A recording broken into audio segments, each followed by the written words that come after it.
black woman rejected on blind date on her birthday, until a girl asked, "Can you be my new mom?" Look, I'll be blunt. When my cousin said she was black, I thought she was just, dark-skinned. Derek didn't even bother to lower his voice in the crowded Chicago restaurant. I didn't expect something so obvious.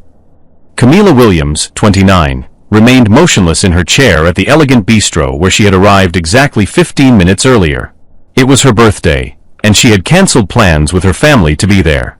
The navy blue dress she had carefully chosen that morning now felt too heavy on her shoulders. "I understand," she replied, her calm voice contrasting with his harsh tone. "And what exactly did you expect?"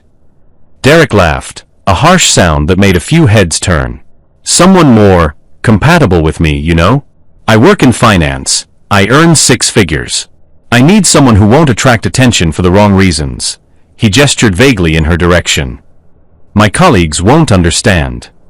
What Derek didn't notice was the peculiar gleam in Camila's eyes. They weren't tears. It was something much more dangerous, the serenity of someone who had been through worse situations and knew exactly how to deal with predators disguised as civilized people. "Your colleagues," she repeated, tilting her head slightly. "From Sterling and Associates?" Derek paused, surprised. "How do you know where I work?" "Female intuition," she smiled, but there was something icy in that smile. The waiter approached, clearly uncomfortable with the tension at the table. Derek dismissed him with an impatient gesture. "Look, I'm not going to pretend this can work. You seem polite, but my world is different. Too complex for a black woman to understand?" Camila finished, her voice still soft as silk. "Exactly." Derek didn't even try to hide his relief at not having to explain. "Nothing personal." Camila nodded slowly, as if processing important information. In fact, she was. Every word that man said was being carefully filed away in her mind, along with the name of his company and various other information that Derek would never have imagined she possessed. "Well," she said, rising with an elegance that made Derek frown, "thank you for your honesty." That's when Derek noticed something that made him hesitate. Camila's posture was not that of a humiliated woman. It was that of someone who had just received exactly the ammunition she needed for something much bigger than he could comprehend. As Derek walked away, laughing on the phone about another disastrous date, a little girl with curly hair approached the table where Camila was still sitting, thoughtfully fiddling with her cell phone. "Why are you sad?" the girl asked, her big brown eyes shining with curiosity. Camila looked down and smiled, this time, a genuine smile. "Actually, sweetie, I'm not sad. I'm planning." What no one in that restaurant knew was that Derek had just made the biggest mistake of his life. And if you're enjoying this story of how a simple blind date would become the catalyst for a revolution that would change not just one life, but an entire corrupt system, don't forget to subscribe to the channel, because what comes next will leave you speechless. The little girl with curly hair, who couldn't have been more than 4 years old, tilted her head with the innocent curiosity of children. "What are you planning?" Camila smiled genuinely for the first time that night. "Justice, little one. I'm planning justice." The child's mother quickly approached, embarrassed. "Sorry, she's very curious. Come on, Annie, leave the lady alone." But Annie didn't move. Her big brown eyes studied Camila with a seriousness impressive for someone so young. "You look like my favorite teacher. She also gets sad sometimes, but she always protects us from the mean boys." Something in the innocence of those words touched a wound that Camila had learned to hide very well. She bent down to be at the girl's height. "And do you like her?" "Very much. She's the best in the whole world." Annie paused, as if making an important decision. "Can you be my new mom? My mom lives in heaven now." Annie's father appeared at that moment, visibly embarrassed. "Annie, you can't go around asking people that. I'm sorry, she lost her mother 6 months ago and—" "It's okay," Camila interrupted gently, still crouching down. "I'm honored she thought of me." As the family walked away, Camila noticed that Derek had posted something on Instagram. The photo showed her empty table with the caption, "When your cousin says her friend is exotic, but forgets to mention that she's a quota #ChooseBetter #high standards." In the comments, his colleagues at Sterling and Associates laughed like digital hyenas. "Bro, you always escape these traps. Quota policy even on Tinder now, lol." That's why I only date blondes from the country club. Each comment was a new layer of poison, but Camila felt no anger. She felt something much more dangerous: absolute clarity. What Derek and his fraternity buddies didn't know was that Camila Williams wasn't just a rejected black woman.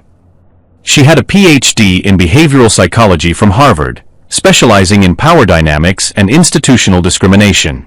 She had spent the last 5 years documenting patterns of prejudice in corporate environments for a study that would involve more than 15 large companies in Chicago. Sterling and Associates was one of them. In fact, Derek had just handed himself over on a silver platter to the most perfect case study she could imagine. A senior executive at one of the city's largest brokerage firms, publicly documenting his prejudices, providing names of colleagues involved, and connecting personal behavior with corporate culture. While driving home, Camila called her research assistant. "Jessica? It's me. I need you to speed up that investigation into Sterling and Associates. And I want everything on a guy named Derek Morrison by tomorrow.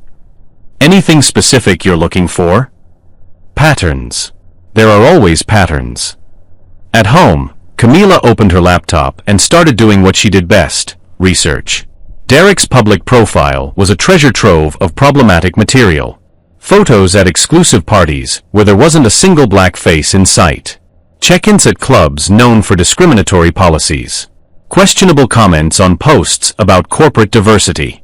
But it was when she accessed Sterling and Associates data that the true extent of the problem was revealed. The company had an impressive track record. In 5 years, only 2% of employees hired for senior positions were black. 0 black women in leadership roles.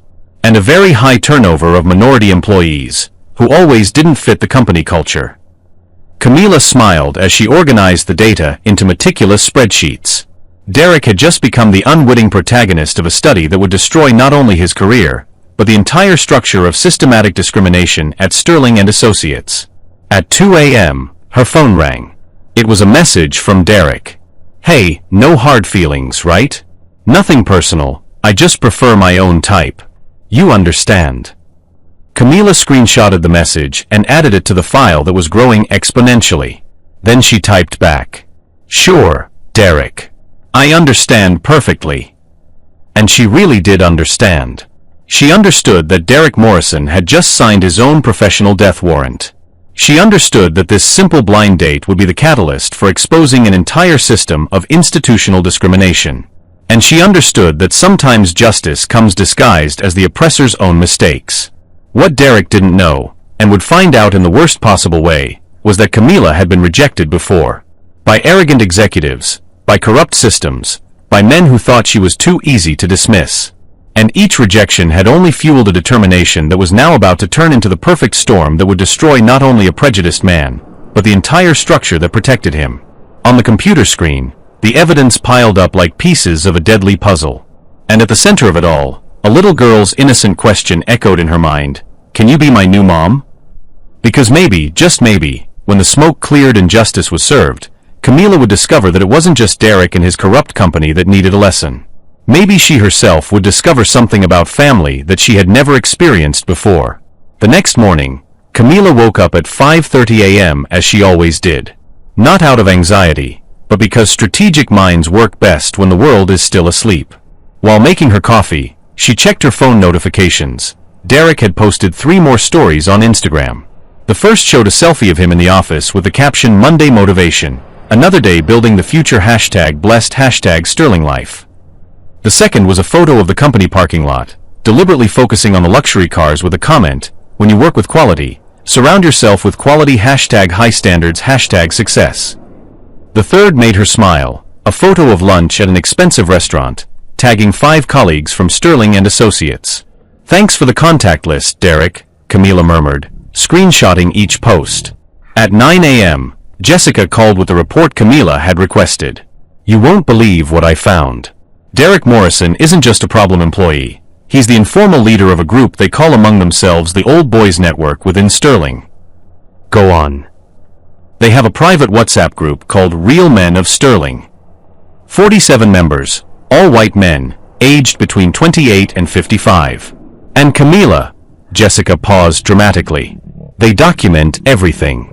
Comments about female employees, quality rankings of female candidates in interviews, even bets on who will get to date the interns. Camila stopped typing. How did you get access? My cousin works in the company's IT department. Not officially, but she has ways. The important thing is, we have screenshots of 2 years of conversations. All admissible in court. Send everything to my encrypted email. And Jessica? Does your cousin need a better job? Actually, she has a PhD in computer science. She's only at Sterling because she needs the company's health insurance to treat her autistic daughter. Write down her name. We'll take care of that too. At 11 a.m., Camila was at the Carter & Associates law firm, sitting across from a woman who immediately made her smile. Rebecca Carter was known in Chicago for 2 things: winning impossible cases and having zero tolerance for corporate injustice.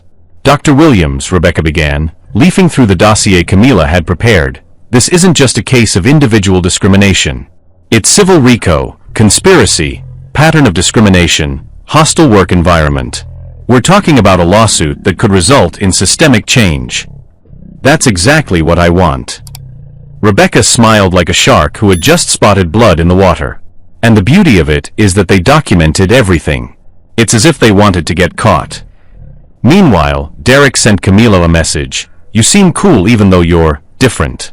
If you want a second chance, I promise I'll show up this time. Maybe we can work something out. Camila screenshotted the message and forwarded it to Rebecca with a note. Attachment A. Continued harassment after the meeting. That afternoon, Camila held a conference call with 3 people Derek would never have imagined in her network.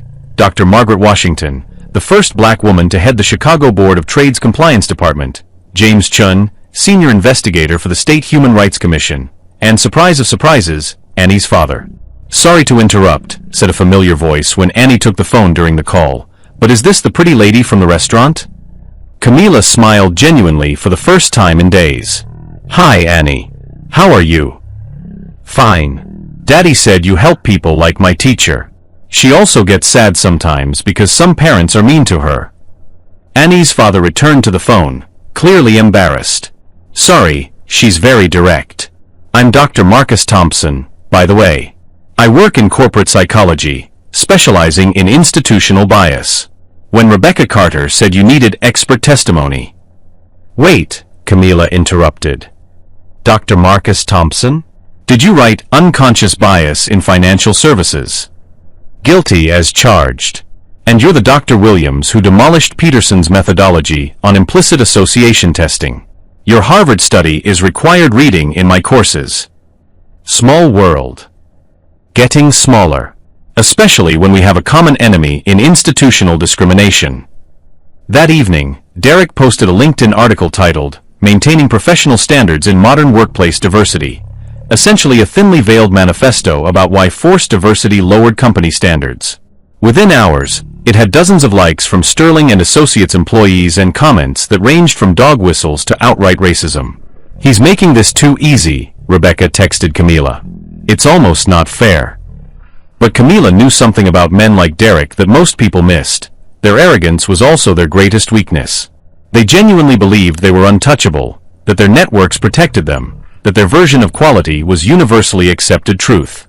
At 10 p.m., she received one final text from Derek. By the way, told some friends about our date. They want to know if you have any hot friends who are more traditional. You know, girls who know their place. Camila stared at the message for a long moment, then calmly added it to the file that was now 3 inches thick and growing. Tomorrow, she would make some calls that would change not just Derek's life, but the entire culture at Sterling and Associates. What Derek Morrison didn't realize was that his simple rejection of a black woman had triggered a response that would expose 30 years of systematic discrimination, destroy multiple careers, and result in the largest discrimination settlement in Illinois corporate history. And the beautiful irony? He was documenting his own downfall, one arrogant post at a time, believing he was building his legacy when he was actually building his tomb. As Camila reviewed the evidence one final time, Annie's innocent question echoed in her mind, "You can be my new mom?" Maybe, when all this was over and justice was served, she would have the space in her life to explore what family could mean.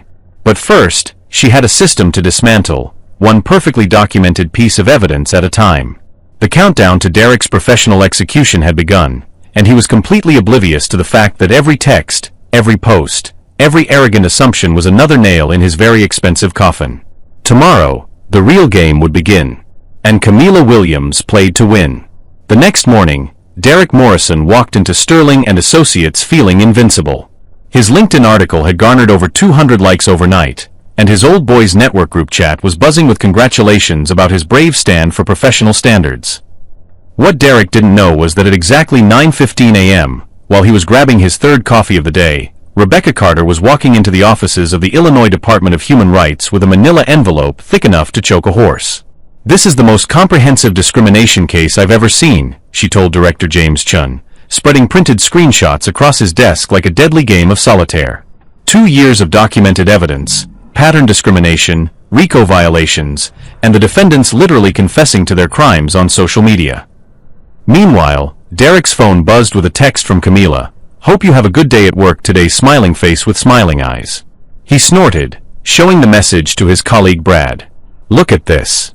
Still trying to get my attention. Pathetic." What Derek couldn't see was the storm that was about to break over his perfectly styled head. At 10:30 a.m., Dr. Margaret Washington from the Chicago Board of Trade was reviewing Sterling and Associates trading licenses. At 11:15 a.m., 3 journalists from the Chicago Tribune were fact-checking a story about systematic discrimination in financial services. At noon, the IRS was opening an investigation into Sterling's hiring tax credits, specifically how a company claiming diversity hiring could have such statistically impossible demographics. The first crack in Derek's perfect world came at 12:47 p.m. Derek Morrison. The woman at his desk wore a badge and carried a folder. "I'm Agent Susan Rodriguez from the Department of Human Rights. We need to speak with you about some allegations." The entire trading floor went silent. Derek's face flushed red as conversations stopped and heads turned. "I'm sure there's been some mistake," he stammered, his usual confidence evaporating like morning dew. "No mistake. We have documented evidence of discriminatory hiring practices, hostile work environment violations, and conspiracy to deny equal employment opportunities." Agent Rodriguez's voice carried across the suddenly quiet office. "You have the right to legal representation." Brad, who had been laughing at Camila's text message an hour earlier, was now sliding his chair away from Derek like he had a contagious disease. By 2 p.m., the Chicago Tribune article was live, Sterling and Associates, inside the Old Boys Network, that systematically excluded minorities. The article included screenshots of the WhatsApp group, Derek's LinkedIn manifesto, and recorded testimonies from 3 former Sterling employees who had been documenting discrimination for months. Derek's phone started buzzing incessantly. First his mother, "Derek, what is this article saying about you?" Then his ex-girlfriend, "Are you seriously this racist?" Then his college roommate, "Bro, you're trending on Twitter and it's not good." At 3:15 p.m., Derek was called into the CEO's office where Mr. Sterling himself, a man who had built his reputation on progressive business practices, sat behind his desk looking like he wanted to crawl into a hole. "Derek," Mr. Sterling's voice was ice cold, "effective immediately, you're terminated. Security will escort you out. Our legal team will be in touch regarding the damage your actions have caused this firm." "But sir, I can explain." "Explain what?" "That you've single-handedly destroyed 30 years of reputation building? That your documented racism has cost us 12 major clients in 4 hours? That the IRS is now auditing our diversity hiring claims because of your group's activities?" Mr. Sterling stood up, his face flushed with anger. "Get out. Now." The walk of shame through the trading floor was brutal. Former colleagues who had been slapping his back that morning now avoided eye contact. The security guard, ironically, a black man Derek had never bothered to acknowledge, professionally escorted him to the elevators. As the elevator doors closed, Derek's phone buzzed one final time. Another message from Camila. "By the way, I'm Dr. Camila Williams, Harvard PhD in psychology, specializing in institutional discrimination. My research on Sterling and Associates will be published next month. Thank you for being such a perfect case study." Derek's hands shook as he stared at the message. He frantically Googled Dr. Camila Williams Harvard, and felt his stomach drop as page after page of academic achievements, published papers, and speaking engagements filled his screen. TED Talks about unconscious bias. Congressional testimony on workplace discrimination. Award-winning research that had changed policy at Fortune 500 companies. The woman he had dismissed as just another quota hire was one of the most respected experts in the country on exactly the kind of behavior he and his colleagues had been exhibiting. By 6 p.m., Derek's LinkedIn profile had been flooded with comments calling him out. His Instagram posts about maintaining standards were being shared with captions like "This you." His dating profiles had been screenshot and circulated with warnings to women about his character. Rebecca Carter called Camila at 7:30 p.m. with an update that made both women smile. Sterling and Associates just offered a 7-figure settlement to avoid trial. They're also implementing mandatory bias training, diversifying their entire leadership team, and establishing a $2 million fund for minority scholarship programs. But the most beautiful part came the next morning when Derek, unemployed and unemployable in the Chicago finance scene, read the final article in the Tribune. Local restaurant becomes symbol of hope, how one woman's rejection led to industry-wide reform. The article featured a photo of Camila at the same restaurant where Derek had humiliated her, but this time she was surrounded by the Sterling and Associates Diversity Task Force, announcing new hiring initiatives that would create opportunities for hundreds of qualified candidates who had previously been excluded. And there, in the background of the photo, was little Annie holding her father's hand, both of them smiling at Camila like she was exactly the family they had been searching for. What started as Derek's casual cruelty had become Camila's catalyst for systematic change. And the most devastating irony? Derek's own arrogance had provided every piece of evidence needed to destroy not just his career, but the entire culture of discrimination that had protected him for so long. As Derek sat in his empty apartment, scrolling through job listings that would never call him back, one question haunted him. How had a woman he thought was beneath his notice orchestrated his complete professional destruction without him suspecting a thing? The answer was simple but devastating. He had confused education with intelligence, position with power, and privilege with protection.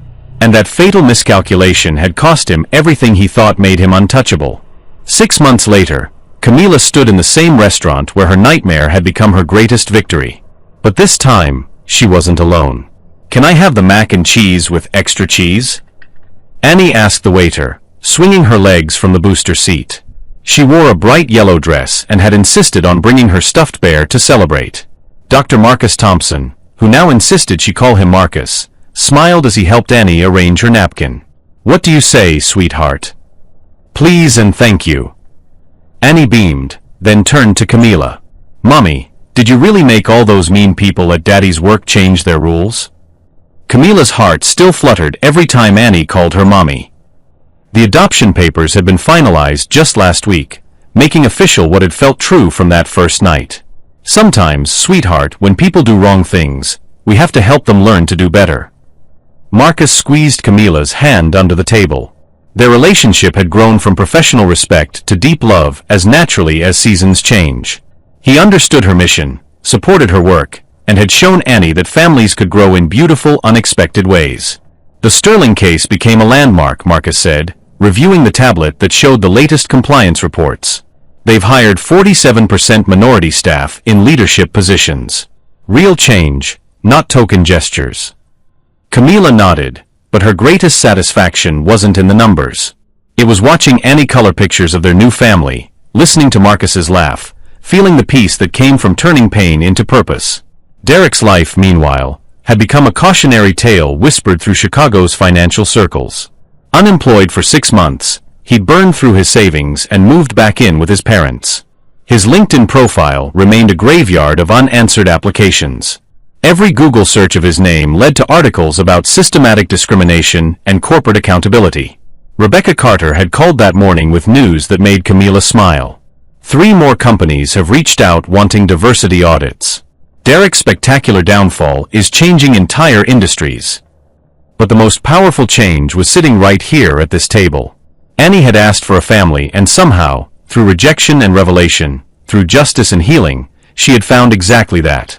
"Daddy, tell Mommy about the surprise," Annie whispered loudly, bouncing in her seat. Marcus grinned. "Annie wants to know if you'd like to help her plant a garden behind our house. She says flowers grow better when families plant them together." Camila looked around the table at her chosen family, the brilliant psychologist who had opened his heart again, the incredible little girl who saw love where adults saw complications, and felt overwhelming gratitude for the journey that had brought them together. A year ago, she had sat at a similar table, rejected and dismissed by a man who couldn't see her worth. Tonight, she was surrounded by people who chose her every single day. Derek Morrison had tried to diminish her value, but instead had catalyzed the creation of something beautiful: systematic change, professional triumph, and most importantly, a family built on choice, respect, and love. The best revenge truly wasn't destroying your enemies. It was building a life so fulfilling that their cruelty became irrelevant. As Annie chatted about flower varieties and Marcus discussed weekend plans, Camila realized that sometimes the universe responds to hatred by sending exactly the love you didn't know you needed. What started as one man's prejudice had become a woman's purpose, a family's foundation, and an industry's awakening. And if this story of transformation and second chances has touched your heart, don't forget to subscribe to our channel for more proof that love, justice, and family can bloom in the most unexpected places.